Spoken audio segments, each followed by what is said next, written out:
welcome Bill Boorman. Bill Boorman, where's the music? Hi. Hello, my friend. Thank you for that introduction. I think I recognised it. Good morning. Wow, this is great to be back. So I want to start by showing some appreciation for the organisers of this event. And to do that, I want to hear a bit of noise, because up on stage with the white lights shining, I can't see you. So apart from hearing you breathing, the only way I know you're out there is if I can hear you. So I want you to imagine the greatest moment, the most difficult hire, actually getting an email back from somebody who replies, the big moments in your career, the noise you would make to celebrate. And I want to do this cheer after 3 for the organisers of this event, for Michael and the whole team, for putting this together, which is actually one of my favourite events of the year. It's one I always look forward to. And we'll do that after 3. So don't be premature. Don't go early. Don't go early. It's always disappointing when you go early. So we'll go after 3. 1, 2, 3. So that was kind of a 7. That was a 7 on the noise scale. And what I'm looking for is an 11. Because I heard the Czechs are noisy people.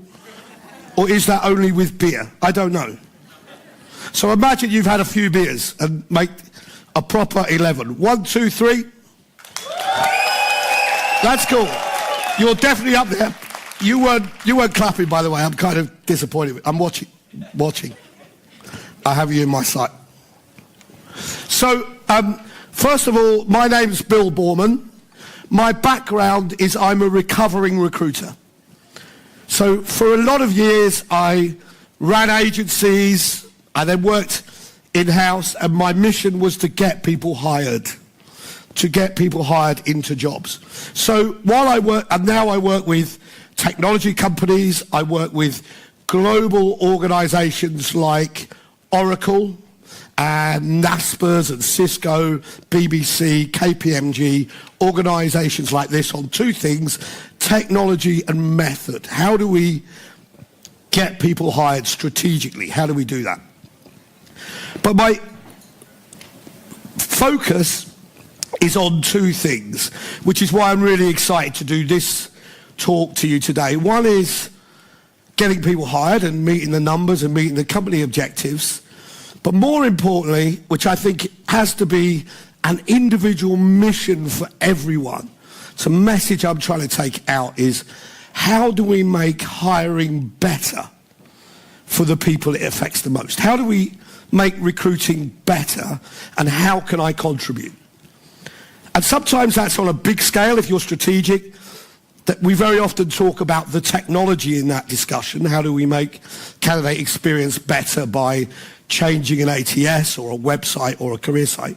But whatever I do, if I'm sourcing, researching, a recruiter, a head of talent acquisition, the things that I can change, how can I make things better for everybody? And we have to think of it for everybody. We've become good over the last few years at giving out awards for candidate experience. Very good organisation, the Candies. Jerry Crispin, take my hat off to him. Started a mission, candidate experience. So we talk a lot about candidate experience. We talk very little about recruiter experience or hiring manager experience. And when we talk candidate experience, usually we aren't talking candidate experience, we're talking applicant experience. So my question to you is, how do we make things better for everybody? We're also facing a challenge now. And the challenge is that we're going into a data age. We're going into an age of automation, automated recruiting. You'll hear the term, I'll talk about it more tomorrow, AI, artificial intelligence. I've worked in recruiting a long time, believe me. The only way I've managed to have a career is by having a degree of artificial intelligence. Being able to sound smart, right? So there is no AI at the moment in its purest term. There's no artificial intelligence in technology. But what we have is automation and what I would call augmented intelligence, machine learning and recommendation. So that's some of what we're going to talk about today in the way that we're working. And if we're going to move towards machines and technology and using data in a smart way, we have an opportunity as we change age to make things better or to make things the same. What my fear is right now is everything I'm seeing from case studies to conference presentations is good stuff, but we're not actually making things better. We're not coming up with a new kind of good. What we're doing is replicating everything that we did in the past, just faster and wider and in a more automated fashion. So when we talk about the future of recruiting, we have a choice. We have a very simple choice. And the choice is, do we take the opportunity to be brave and be different and get new types of results which are good for everyone, or do we play it safe and do the same things we've always done, just using a machine instead of a person? And that's something you've got to think about. So where are we at? Right now, when we talk about technology, this is where we're at. And it could be that I'm talking to recruiters. It could be that I'm talking to sources. If you like the slides, by the way, these were drawn by a London street artist called Hux, who's also my daughter, my 17-year-old daughter. So she generated the slides. I think they're kind of cool. So this is where we're at. We're scared by technology. We're scared by it. And we're scared by technology because really, if we're honest, we're scared that the algorithm is coming for our job. It's coming for our job. One of the slides I could have used is another good friend of mine who's a street artist called London Subdued, ran a series of posters in London, which I think sums this up, in London. And the three posters, the first one just said, I'm a computer, and it was a computer screen. The next week he put another poster up that said, I'm coming to steal your job. And the third week he put a sign up that said, so you can blame the foreigners. And I thought that was kind of interesting, right? Because it represents the fear that people have about technology. The fear we have is we will always want to say, I can, as a human, I can do this better than a machine, because to say a machine can do it better is to say, I vote for not having a job. That's a fear. So people rage against the machine. They rage against technology. They also have some good reason for doing that, because the way in which we've used technology so far has been against the people rather than for the people. We've used the technology, certainly in the UK and other parts of Europe, where we've figured out, and the US, how can we use technology to make people work harder and pay them less? How can we get people to, how can we deliver work and get them just to do this? The gig economy. The gig economy means 10% of people who want gigs, 90% of people who have to have gigs because there's no other work. The people who ride Deliveroo bikes, deliver Amazon parcels, all this kind of thing. Anything which has made our life more convenient has made the lives of the person delivering that service not as good as it used to be. And we've used technology to achieve that, right? So right now we've used technology against the people rather than for the people. And we've been very driven by going to lots of conferences and saying, in order to be successful and get a seat at the table, we've got to speak and think on behalf of the company. You hear it all the time. If you want to be successful, if you want a seat at this fictitious table, the nirvana, you've got to speak and think in terms of what delivers the best for the shareholders and the bottom line, what will deliver the most profit for the organisation. And very rarely do we say what will provide the best experience and the best benefit for the people, to be focused on the people end. And we've done a lot of that within the whole job market, the whole finding jobs, the connecting people with jobs. What we've done is, this is the major problem. When we got social media, and I remember this, we're only talking like 8, 9, 10 years ago, Jim will remember it, a few people in the room will remember it, just to check, who in the room remembers having a fax machine in the office? Put your hand up if you remember having a fax machine. So at least half of you remember having a fax machine. And that's kind of interesting, because that means at least half of you are like me, you're digital immigrants. We are not, this is new for us. This isn't somewhere we've been before. So we're learning the piece about how do we make it work. And this is what we've done. We've made hiring and recruiting process and technology like Game of Thrones. It's Game of Thrones. The person who gets the job is not the best qualified, the best suited, the person who wants that job the most. It's the one who is alive at the end of a difficult process.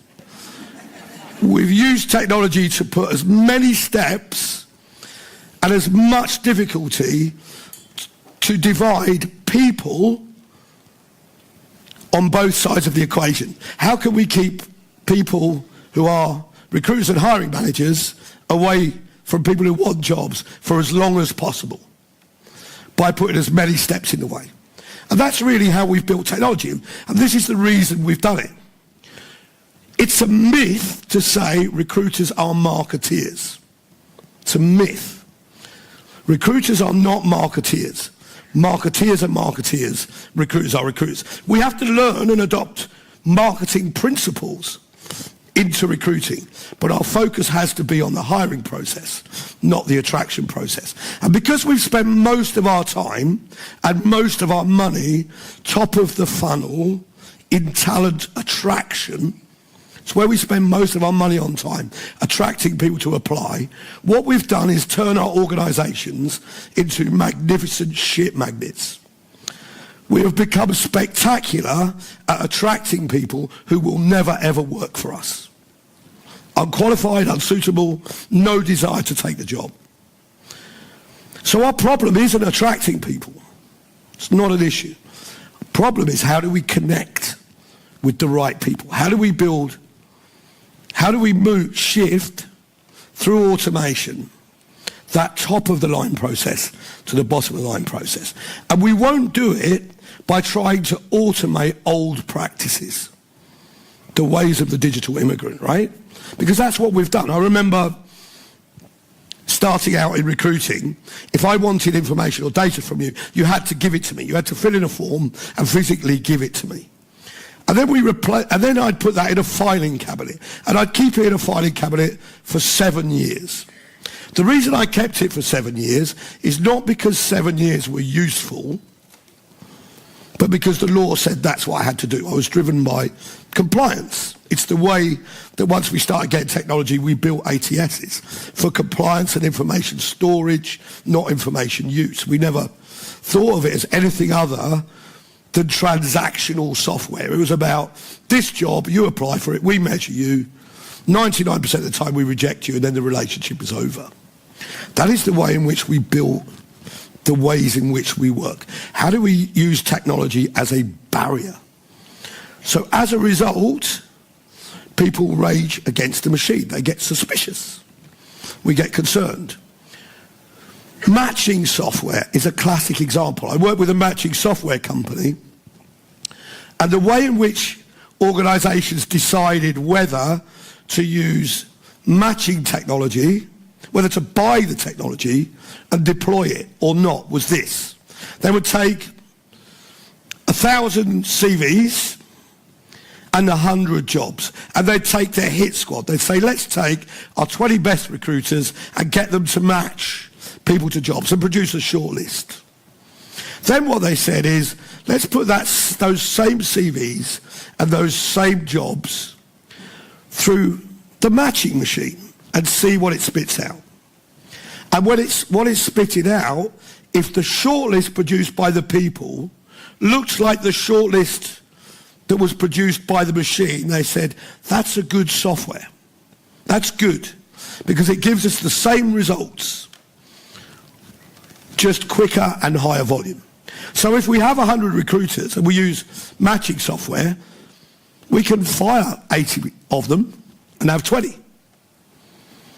Because we can reduce the cost. Within a year we pay for the technology. We can reduce the cost and get the same result for less cost. So that makes it cheaper. But that's where it ends. Because we start to get a downside of that. Because all the things we are as people not very good at, unconscious bias, all kinds of selection issues that we have around gender, race, orientation, whatever it is, all the biases that we've brought into play, suddenly we put them on acid.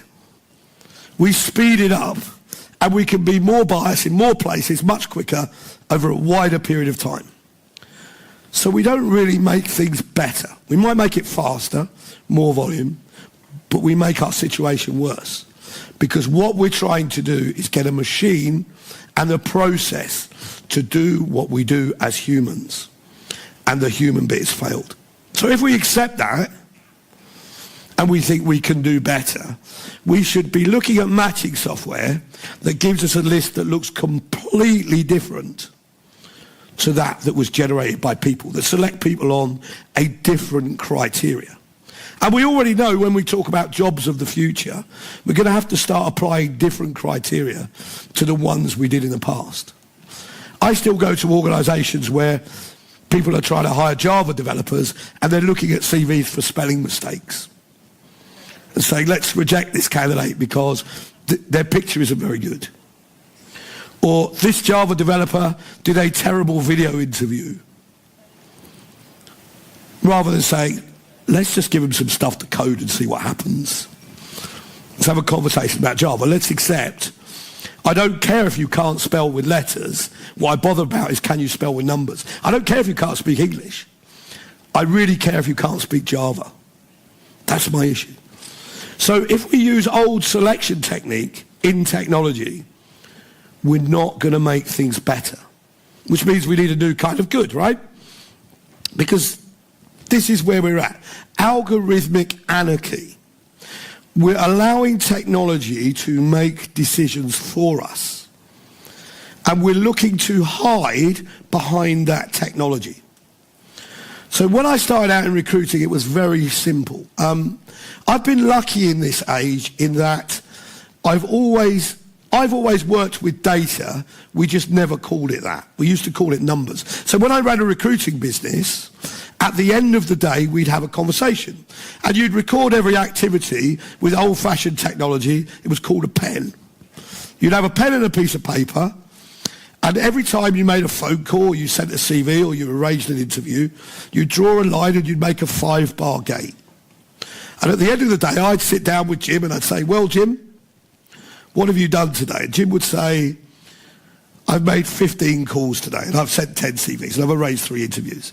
And I'd say, well, you're a bit lazy, Jim, because those numbers don't really sound like, yes, they don't sound like you normally do. So the first thing I had was, because the numbers were visible to me, I had a gut instinct in that conversation of knowing that you normally tell me 20 and now you're telling me 10. So there's a reason behind that. Doesn't matter what that number is. If it's 10 and 20 and I go, well, Jim, why did you do... I'm not really picking on Jim Stroud. Well, actually, I am picking on Jim Stroud. But if you said, why is it 20, why is it 10? I'll turn around to you and say, you would say to me, this is why. Because what's important in numbers is not the what. The what is straight reporting. What is important is the why. It's the diagnostic bit of saying, why did this happen? Jim might say, yeah, I did only make 10 calls, but I had 5 interview briefs and I normally do 2. And that improves my placements if you look at the ratio. And I go, okay, Jim, that was a good call. Or, yeah, but maybe we should discuss that before. The key was in the conversation. So this is my fear when we collect reports and data through algorithms that show us a graph. Because really, when we talk about big data, this is what big data is. This is the simplest explanation for anyone to understand big data. Big data is turning numbers into pictures so idiots can understand them. It's putting two houses against each other, one which is a big house, one which is a little house, and say, that one's the biggest house. I can see that. I can figure that out. It gives me the answer without me having to think about it. But if I don't collect those numbers, all I'm reacting to, and ultimately asking the technology to do without my intervention, is to make a decision on those numbers, to decide what's right. To make a decision, whether it's moral, mathematical, data-wise, to make a decision about what's right without ever having discussed it. The other thing is the way in which I learned to understand the data that drives my business. What serves me well now in understanding recruiting process and being able to be analytical and identify things was actually taking the numbers from you every day and working out the ratios. The three things you have to look at, any recruiting funnel, there are three things that drive success in recruiting. Activity, what is the volume? Efficiency, what is the quality? And conversion, what did we get back for that activity at that conversion rate? Because you can only ever make your recruiting funnel better in one area. So what you have to be able to do is look in the numbers and say, this is what we can do better. If we do everything else the same, but we submit more candidates at the same quality, more people will be hired. Or if we submit the same candidates but at a better quality, more people will be hired. Because we can identify the problem because the numbers are visible. So the two things I see with algorithms that we're going to be lacking, this is something we really have to do if we want to do it better. The two things we're going to be missing, one is visibility, because what we're going to get is a report that says, fire this person, keep this person, or this one's productive, this one isn't. Here's a red light, here's a green light, whatever it is, on which we will make decisions without ever understanding the fundamentals of what we're doing. If we're using search technology, right, as a recruiter, there's two things I get every recruiter to do in every office of every team that I ever work with as a fundamental. And the two things in the modern age, number one is Code Academy. If you know Code Academy, do level 1 Java programming in Code Academy. It's free. It's absolutely free. And in the first level 1, you don't need to take it any further, it will teach you two things. One is how data is constructed on the internet. That's pretty important, because the digital world is going to be your world whether you like that or not. And two is it will teach you Boolean search. We will always need to understand the fundamentals of Boolean search, even though we will no longer need Boolean search. Because all searching technology will be built on Boolean principles in the way it just takes our, because it's actually pretty easy to automate that because it is a model, right? It is a subtraction and add and not and if. And when you can do that, machine learning does that pretty effectively. But if we don't understand the underlying search, we will never be able to understand why we get the results that we do. So we will have to blindly trust the technology because we no longer have the knowledge, because we no longer feel we need the knowledge. So the challenge that we have in all of this technology, all of these algorithms, is making sure we are educating. So I would, running a recruiting team, if I'm going to use anything from SourceBreaker, Code Hub, whatever technology I'm going to use to do my searching, I would only allow you to do that technology when you have passed a manual test and process. It's like a data driving license. Before I give you anything, past the fundamentals, understand why, because you will be able to understand why your results are different or wrong if you understand the fundamentals. And what I fear is the more that we automate, the less we have fundamentals, the less we understand the numbers, the process, the what we do. So we need to be spending more time on learning and development. So one is Java in Code Academy. The other thing is to make everybody who comes into the business or comes into the team use advanced Google search as a form. It's the easiest way to learn how to search. The easiest way, because it gives you a form that you fill in. It asks you the question. You want this, not that. Where's the site? Where are these people likely to be? They're likely to be on LinkedIn, and it converts it.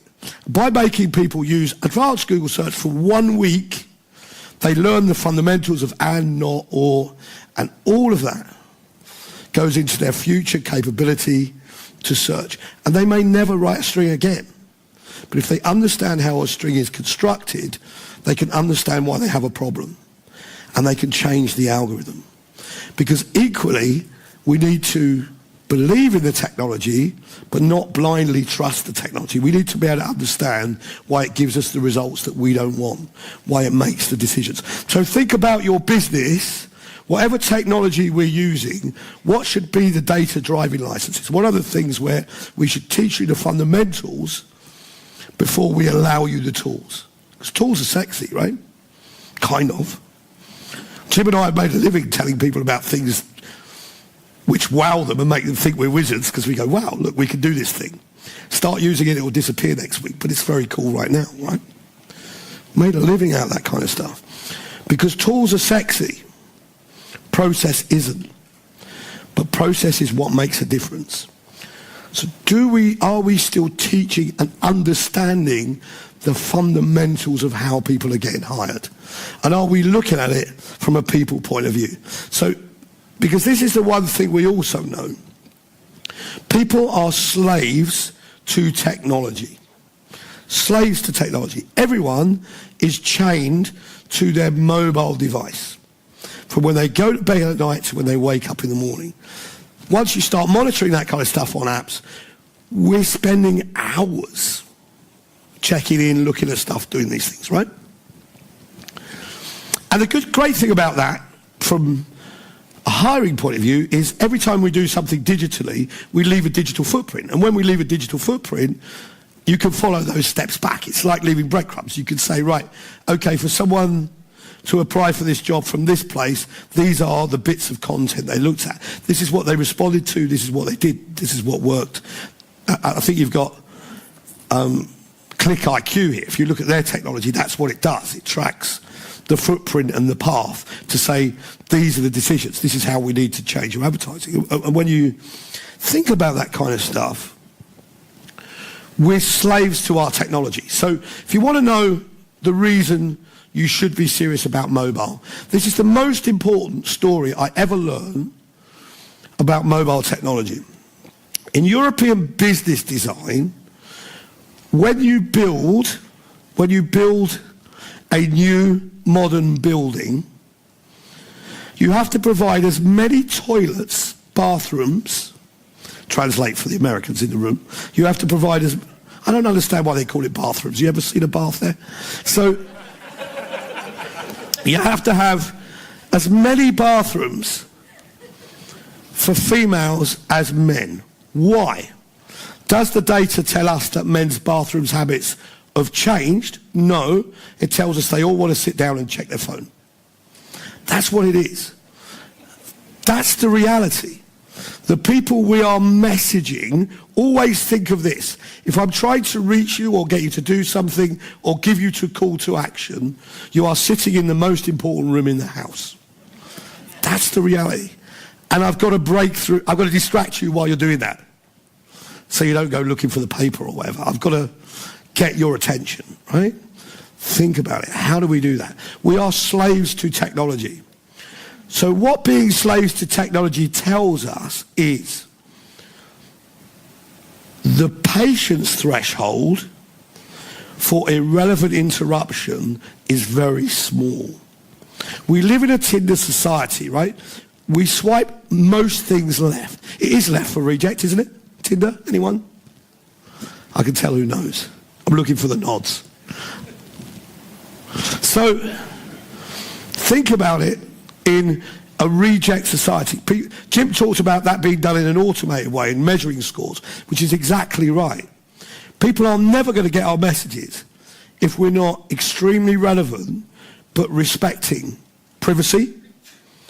Yes, we can use data, but should we? Respecting privacy of data, personal information, getting that bit right, and understanding when I send you a message, I'm interrupting you doing something else, watching television, being in the bathroom, whatever it is. And only when I respect that will I start to get that right. And to tell you how hard this is, this was one of the really interesting stories of recent. Amazon, who is the recruiting channel you want to look out for. Recruiting is basically the internet. For us in recruiting is going to become 4 channels. There are going to be 4 places we will be able to work. And the one guarantee is those channels won't play nicely. The 4 channels are Microsoft, which includes LinkedIn, GitHub, stuff like that. Facebook, and all the Facebook's good stuff that goes on there. They've built an ATS, chatbots, all these kind of things that you're going to hear more about. Google, the Google jobs. We might include Recruit with Indeed. There may be an outlier in that, but they're there. And Amazon. Amazon have been buying HR and recruiting technology for the last 3 years under the covers. And the reason they've been doing that is they have all the consumer data. They have more consumer data than Facebook and places like that. So their challenge is, how do you turn consumer data into business or recruiting data? How do you do that? Quite easy in retail. We can say this is what you buy and this is what you do. But once we start trying to introduce other things that you're not searching for, a bit more challenging. So they built a matching technology with all of their money and all of their brain.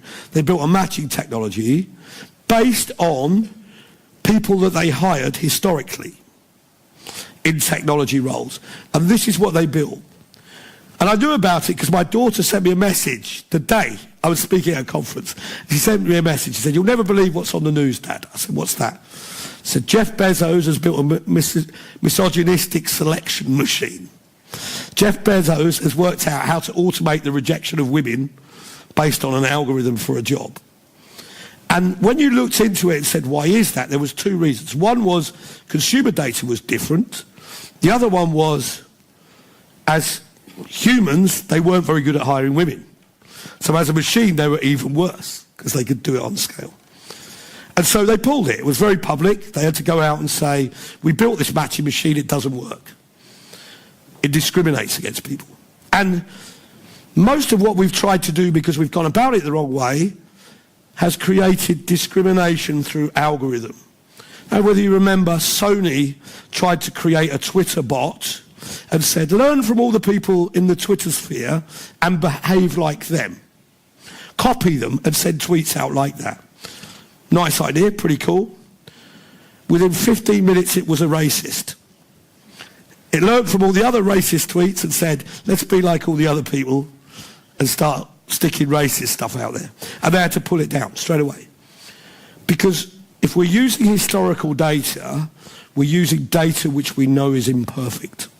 So we're going to have to do some work with that data. If we're going to rely on algorithms, our challenge number 1 is to make sure our data is clean, it is consistent and does not have a bias.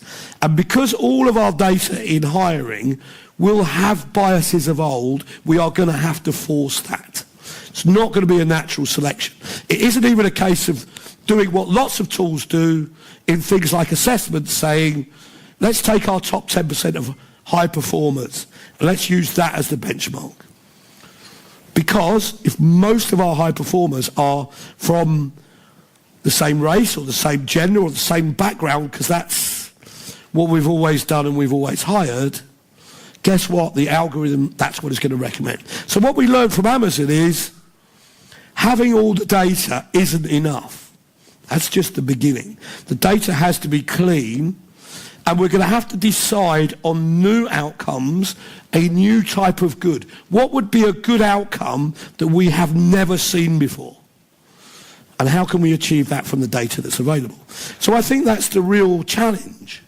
Because we've got to look at our technology and say, how do we put the power back in the hands of the people? How do we get the technology to work for the people? Make their job seeking, their career, their work life. Tomorrow I'm going to talk about digital people and the whole life journey. And we'll talk about this in a lot more detail. How do we put the power back in the hands of the users? Back in the hands of the hiring managers, the recruiters, the candidates, the applicants, people who can do things better. How do we give them the experience that they want? My belief is, for example, looking at the data, there is no such thing as a passive candidate anymore. That's fiction. What we're learning from the data is the average length of service with a company changes slightly in different regions, different sectors, I accept that. But the average length of service with a company is 2.6 years. People change jobs regularly. So we have to think about it differently. And people are looking for jobs, not careers. So what you'll find is job seekers want two experiences. Everyone is looking, they're just not necessarily, some people are looking immediately because they've got to eat next Friday, and if they don't work, they're not going to eat. That's a pretty strong, that's a bigger motivator than having a football machine or free lunch on Friday when you have to feed your family and eat, which is actually 80% of the working population in one way or another. How do we put that back to the people? So what job seekers want is they will look for jobs in one of two ways. There are search candidates, which most of us are geared for. They're the people who go to Google and say, I'm looking for a Java job in Brno or in Prague or wherever it is, and it pings up some jobs in some places. And the experience they want to have is a single landing page. They are not interested in employer brand. At this point, they're interested in job brand.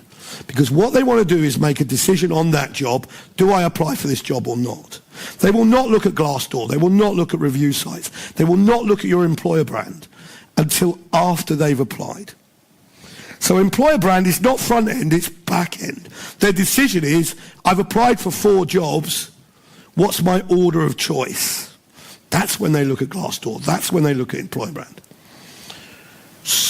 That's search candidates. That's the people who are going to Google. They want a single landing page with 4 things. The 4 things that they want is job title, because they put quite a lot into that, and they don't want it to be too confusing. Salary, because that's how they decide the level of seniority and is it worth it applying. Location, because that's a big choice. If you're looking to get a job and get paid, your decision is which one is most convenient for me, not which one is best for me.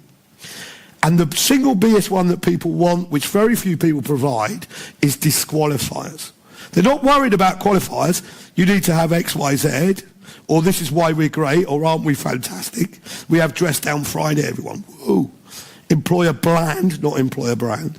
What they're interested in is, what are the reasons I wouldn't get this job and I shouldn't apply? And our challenge then is, how do we retain a relationship with those people? What Jim was talking about, email. What's important in an email is not who's replying to it, but who's actually opening it. Do people respond? Retention of relationship, not retention of employment. Because when we concentrate on people-centered outcomes, the things that will make things better, whoever or whatever you are, because we're using the power of technology to connect people with opportunity, understanding that that opportunity is temporary, then we have a new kind of good and we can start to be successful. That will rely on machine learning, so that means getting lots of data and understanding. If you want to use technology, it won't work when you take it out of the box. Technology will only work when you give it time to learn. The way in which we try to evaluate tech right now is saying, it's kind of like taking a child of 7, sending them to school and saying, now take a degree. Now finish your university qualification. Because we have to allow the machines to learn by trial and error and human rejection. Understand and celebrate, this is not artificial intelligence. This is machine learning. This is machine learning towards new outcomes which we haven't previously had, which we've redefined. Because only by doing that and allowing the machines to learn will we be able to deliver a new kind of good. So my challenge to everyone in the room is rethink what good would be and find a way to build it. Thanks.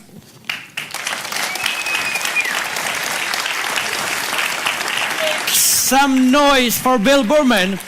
Bill is streaming the whole presentation on Facebook Live. Bill, say hello from Brno. Hello, everyone. Thanks for listening. Quite depressing. Thank you. It's exciting, man. No, you're welcome. It's exciting.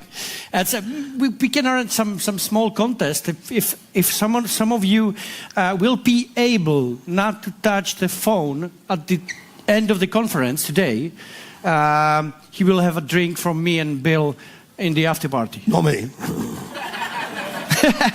I'm available for questions. Okay. I give consultancy for beer. I'm really good. And this is my favorite. This town has my favorite cocktail bar in the whole of the world. Whole of the world. So if you could source which one that is, and you'll find that from all my social followings, I'll see you in there after the party. Okay. So, Bill, your daughter is very talented. Nice presentation. Thank you. Big applause for Bill's daughter. Hux. This is called Hux. Alice Boorman. Yeah. You mean well-being prevents of burnout and work-life balance. What do you do in this area? You do something for that? Yes. The first thing is stop thinking about work-life balance. There is only life. There is only life. Exactly. In which work is a component part of that. So how much of your life you allow to become your work will be dictated by your passion and what that work is. What we have to understand is rethinking about accessibility should not mean on demand unless we are rewarding people to do that. So if we are expecting, if I send an email or try and contact a candidate at 10 o'clock at night, how is that going to be dealt with? The only way that can realistically be dealt with is with technology. So understand that. Things like chatbots are really exciting. The internet's changing. It will no longer be static. Chatbots are probably about the most exciting thing right now. I'll talk about that more tomorrow. But work-life balance is, right now, in talent acquisition, most of your time that cuts into killing your work-life balance, and I'll talk about work-life from your point of view, is the shit that you have to do to get people interviewed. Chasing hiring managers, herding cats, getting feedback, organising diaries, trying to get 5 people on a phone call. Most of what you are as recruiters, and I know this, having been one for a long time, most of what we do is the best paid administrators in the building. What we need to do with that 80% of automation is automate those tasks. How do we make it so that we're no longer chasing feedback, we're no longer doing that stuff, we're using things like scheduling tools, simple assessment, video interviews to say, where should we live as recruiters deeper in the funnel? Because when we're deeper in the funnel, it will mean we can start balancing our life out a bit better because we're using tools. So just forget about the excitement of artificial intelligence and all this stuff. Look at your team, look at your people and think, what tools would make their life better? Map your workflow and automate absolutely everything that you can. And I promise you, you will discover when you map out your workflow, 80% of your work is logistics and administration. It's not about relationships or getting people hired. Use automation and tools to do that. Very, very simple. Join them up, make it simple, and respect that there is no work, there is no life, there is only life. That's it. Okay.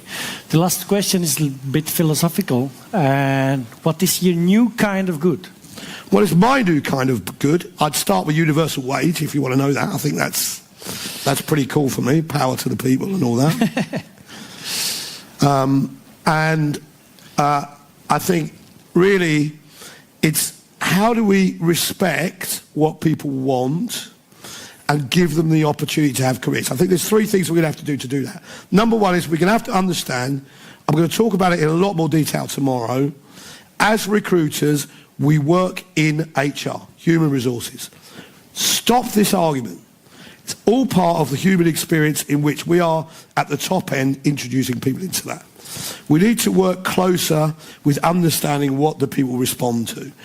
And we need to start working not on retention of employment, but retention of relationship. How do I keep a relationship with you through your life cycle? The only thing that will do that, will be learning content, not employer brand. So start working with, I think we're going to have a new role, which I'm calling talent, but it will be learning and development and talent acquisition as one function, probably with outsourcers or recruiters, but lots of those skills. And that will be a new kind of good. That will give us new outcomes and new measures that we never thought of. Single biggest thing is satisfaction and performance whilst you're here. How do we build organisations that enable temporary workers to give off their optimum performance? And when we see ourselves as HR dealing with a bit of that, we can start doing that. Okay. Bill, Tomasz Drażny will find you in the speaker's corners. Thank you, Bill Boorman. Thank you. Like to Thanks, be here. everybody.